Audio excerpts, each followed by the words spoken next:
मेरे प्रिय भाई और बहनों, हमारे चैनल को सब्सक्राइब कर बेल बजाना ना भूलें। नमस्कार। जय तंत्र मंत्र केंद्र में मैं आप सबका हार्दिक स्वागत एवं अभिनंदन करता हूं। मेरे प्रिय भाई बहनों, मैं आपको प्रति माह में खाने पीने की वस्तुएं भी बता चुका हूं और सर्व यानी 12 महीने में खाने पीने के हिसाब से एक वीडियो में बताया था। दूसरा, मैंने तिथियों के हिसाब से भी खाने पीने का बताया था, दिन और तिथियों के हिसाब से। लेकिन कुछ वस्तुएं ऐसी हैं जो कभी नहीं खानी चाहिए, वो मैं आपको बता रहा हूँ। उनसे खाने से सभी प्रकार की हानियाँ होती हैं। पूरी जानकारी प्राप्त करने के लिए देखो वीडियो अंत तक।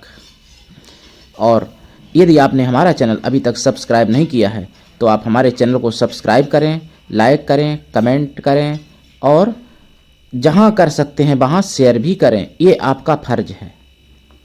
दुनिया में जिसका कोई नहीं है, मैं उसका हूं। अगर आपको अपनों ने धोखा दिया, अगर आपको परायों ने धोखा दिया, अगर आपको प्रेम से धोखा मिला है, आप मुझे एक बार अवश्य आजमा के देखें। मेरा मोबाइल नंबर है 9305 63 71 73। मैं प्रेम का भक्त हूँ। मेरे प्रिय भाई बहनों, प्रेम की कीमत, सच्चे प्रेम की कीमत अपने प्राणों से भी करोड़ों गुना ज़्यादा मैं जानता हूँ और मानता भी हूँ। मेरे प्रिय भाई बहनों, जानिए कौन सी वस्तुएं कभी नहीं खानी चाहिए। जैसे पहले मैं बताऊंगा शाकाहारी वस्तुएं। जो बैंगन चैत में खाना चाहिए, बहुत शुभ होता है।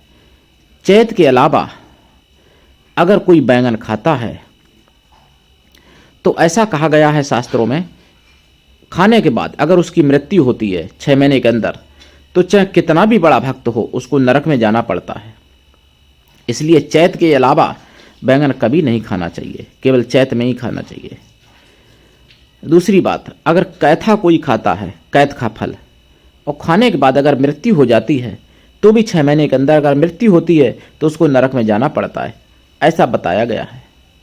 फिर प्रिय भाई बहनों, जबकि कैथा गणेश जी का फल है, बहुत पवित्र माना जाता है, लेकिन श्राप के कारण ऐसी हो जाती है। कभी कभार श्राप लगे थे, कभी ऋषियों के, कभी ब्रह्म ऋषियों के, कभी किसी की, तो ऐसे ये चीज़ें हो गई।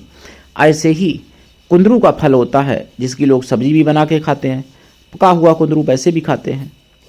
अगर कुंदरू खाते हैं तो इससे बुद्धि नष्ट होती है। कुंदरू को हिंदी में बुद्धि हरण भी कहते हैं, बुद्धि हरण नाम भी है कुंदरू का। इन्हीं बुद्धि को नष्ट करता है, इसलिए कुंदरू कभी ना खाना चाहिए, ना किसी को खिलाना चाहिए। कुंदरू खिलाने से भी किसी को घोर पाप लगता है और कुंदरू खाने से बुद्धि नष्ट होती है। परमल बुद्धि बढ़ाता है, लेकिन तृतीया को नहीं खाना चाहिए, बताया था मैंने। लेकिन वैसे परमल और भिंडी ये बुद्धि बढ़ाता है, इसको खाना चाहिए। मेरे प्रिय भाई बहनों, गर्भवती महिलाओं को गर्म वस्तुएं नहीं खानी चाहिए। ज़्यादा गर्म वस्तुएं गर्भवती महिलाओं को नहीं खानी चाहिए। इससे आने वाले बच्चे को खतरा होने का चांस बढ़ जाता है। इसलिए गर्भवती महिलाओं को कभी भी कोई गर्म वस्तुओं का सेवन नहीं ज़्यादा करना चाहिए। और लाल मिर्च, खटाई, लहसुन, प्याज, इससे भी गर्भवती माताओं बहनों को बचना चाहिए। ऐसी वस्तुएं कभी नहीं खानी चाहिए। दूसरी बात, मीट, मछली, अंडा, शराब, ये कभी भी किसी को नहीं खानी पीनी चाहिए।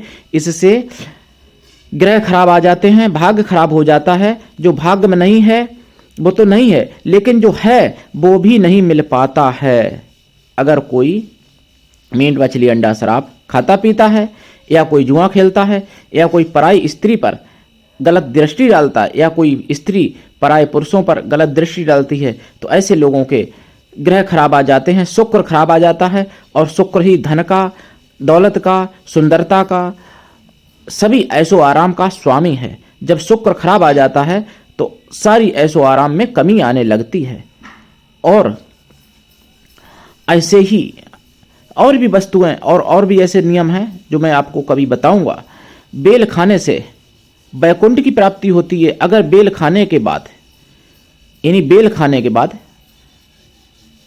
24 घंटे के अंदर अगर किसी की भाई घटना दुर्घटना कैसी भी अगर किसी की अकस्मात अपने आप मृत्यु होती है तो आत्मघात करने वाले को तो नरक में जाना ही पड़ता है, लेकिन अगर आत्मघात नहीं करता है, अपने से अगर मृत्यु हो जाती है 24 घंटे में या 72 घंटे में 48 घंटे में बेल खाने के बाद, तो उसको बैकुंठ में जाना पड़ता है।